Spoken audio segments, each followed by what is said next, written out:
Hello dear TYBSc microbiology students. So in the last lecture we have completed our secondary lymphoid organs section, and in this PPT we are going to see how the secondary lymphoid organ give the response towards the antigen. Means अगर कभी antigen ने entry की तो ये exactly ये secondary lymphoid organ क्या करने वाले हैं, कैसे उनका जो है काम होगा, या कैसे वो एंटीजन को किल करके उसकी मेमोरी स्टोर करेंगे. We are going to see in this PPT. So talking about the secondary lymphoid organ, we have learned that they are spleen, they are lymph node, they are malt वगैरह, ये सब हमने देखा था. Even हमने ये भी देखा था कि वह माल्ट में वो फंक्शन कैसे करते हैं, एंटीजन को कैसे एलिमिनेट करते हैं. Here we are going to see the how the secondary lymphoid organ कैसे एंट्री करते हैं, कैसे वो एलिमिनेट करते हैं, क्या क्या करते हैं. सो टू स्टार्ट विथ तो बेसिक मैं आपको बताती हूँ क्या होता है बॉडी में अगर एंटीजन ने एंट्री की बॉडी में. When the antigen enters the body तो क्या होगा. Firstly it will I will explain you it diagrammatically. तो पहले एंटीजन ने एंट्री की तो यहाँ पे क्या होगा,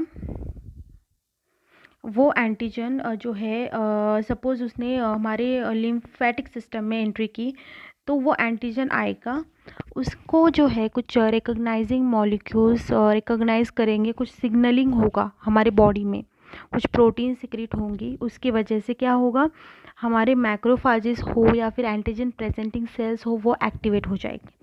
वो उनको इस एंटीजन को प्रेजेंट करेंगे अपने सरफेस पे. उसके बाद सपोज हमने मैक्रोफाजेस लिया, देन उसके बाद वो मैक्रोफाजेस हमारे टी सेल के पास जाएंगे. अभी ये साइटोकाइंस वगैरह जो है रिलीज़ होगा तो ये जो है हमारे टी सेल्स के पास जाएंगे. तो अगर साइटोटॉक्सिक टी सेल है तो वही किल कर देगा, और अगर हेल्पर टी सेल है तो वो जाके बी सेल को वो सिग्नल देगा.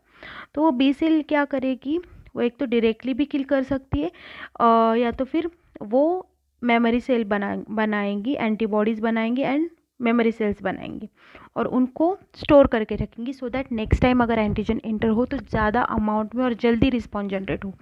तो यही होता है हमारे बॉडी के मैकेनिज्म. मतलब अगर लिम्फेटिक सिस्टम में अगर लिम्फेटिक सर्कुलेशन में अगर वो एंटीजन आया तो वो एंटीजन हमें पता है कि वो लिम्फ नोड में जाए, वो स्प्लीन में जाए या तो फिर वो इवन माल्ट में जाए, तो उसको तो एलिमिनेट होना है. बिकॉज वहाँ पे क्या प्रेजेंट रहते हैं इन सब में, there are B cell, there are macrophages, there are T cell, there are dendritic cells. ये सब एंटीजन प्रेजेंटिंग सेल प्रेजेंट रहते हैं. इसकी वजह से क्या होता है कि वहीं पे वो एंटीजन किल हो जाता है. उनका फंक्शन ही यही है. सो क्या होगा, ये सब ओवरऑल प्रोसेस होगी. लाइक एंटीजन आया तो कुछ तो भी सिक्रेशंस होंगी, देन सेल एक्टिवेट हो जाएंगे, वो कुछ तो भी करेंगे and they will eliminate that antigen. यही वो एक ओवरऑल फंक्शन रहता है जो भी सेकेंडरी लिम्फोइड ऑर्गन है उनका. बट यहाँ पे अगर हम बात करें लिम्फ नोड की तो वो कैसे फंक्शन करेगा, तो आपको पता है कि लिम्फ नोड एक फिल्टर के जैसे एक्ट करता है. मतलब जो भी लिम्फ है वो लिम्फ नोड आपको पता है अगर याद हो तो. सो यहाँ पे लिम्फ नोड जो होती है वो ऐसे लिम्फ के जो वेसल्स है उनमें ऐसे लाइक वो स्वेलिंग पार्ट के जैसे प्रेजेंट रहते हैं. तो वो क्या करते हैं, जैसे ही यहाँ पे सर्कुलेट होके लिम्फ आएगा तो वो वहाँ पे फिल्टर होके फिर नेक्स्ट लेवल पे जाएगा. तो यहाँ पे ये जो लिम्फ नोड है यहाँ पे भी नो लिम्फोसाइट्स प्रेजेंट रहती है. तो वही जो मैंने आपको मैकेनिज्म बताया उसी से वो एलिमिनेट करेंगे. इवन उसी से जो है वो टी सेल हो बी सेल हो वो सिक्रेट करेगी and they will eliminate the antigen. अब ये बात हुई बेसिक की. अब मेमोरी सेल्स की बात करेंगे. मेमोरी सेल्स भी जो है बी सेल्स आपको पता है मेमोरी सेल्स में कन्वर्ट होती है तो वो भी स्टोर हो जाएगी वहीं पे. तो क्या होगा, अभी ये तो हुई एक एंटीजन की बात. तो क्या करेगी, हमारे जो लिम्फ नोड है उनमें फॉलिकल्स प्रेजेंट रहते हैं, वी नो दैट. तो वो जो primary follicles and secondary follicles मैंने आपको बताया था. तो जो प्राइमरी फॉलिकल्स रहती है वो उनमें फुल्ली लाइक सेल्स प्रेजेंट रहती है, they have nothing but the cells. Secondary जो फॉलिकल्स है उनमें जर्मिनल सेंटर प्रेजेंट रहता है. At the centre they have the germinal centre. तो क्या होगा, प्राइमरी फॉलिकल्स जब ये सेकेंडरी फॉलिकल्स अपना काम करेगी तो वो जो भी ये सेकेंडरी फॉलिकल्स में अच्छी वाली सेल्स है वो तो अपना काम कर लेंगी. जो भी सेल्स जो है उनमें कुछ म्यूटेशन होने की वजह से या कुछ होने की वजह से वो अपना फंक्शन नहीं कैरी आउट कर पाएगी, ऐसी सेल्स इस जर्मिनल सेंटर में जाएगी, वहीं पे वो किल हो जाएगी कॉम्प्लीमेंट सिस्टम के थ्रू। एंड ये जो प्राइमरी फॉलिकल है, सॉरी,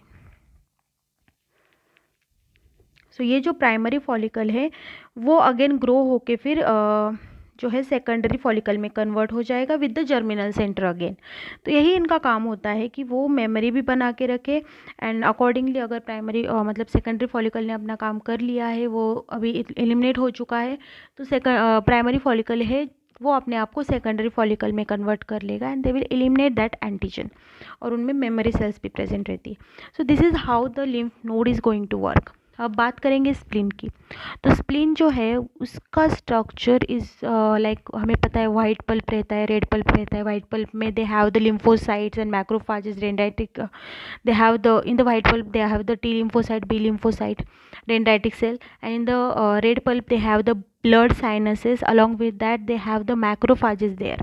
तो ये हुआ उसकी स्ट्रक्चर की बात। बट हमने क्या बोला कि लिम्फ नोड जो है वो लिम्फ सर्कुलेशन में प्रेजेंट रहती है, बट स्प्लीन जो है they are not part of the lymph circulation. वो उनमें जो है ब्लड वेसल्स जॉइन होती है उनको, तो उनमें जो भी एंटीजन आएगा वो कैसे आएगा, थ्रू द ब्लड ओनली।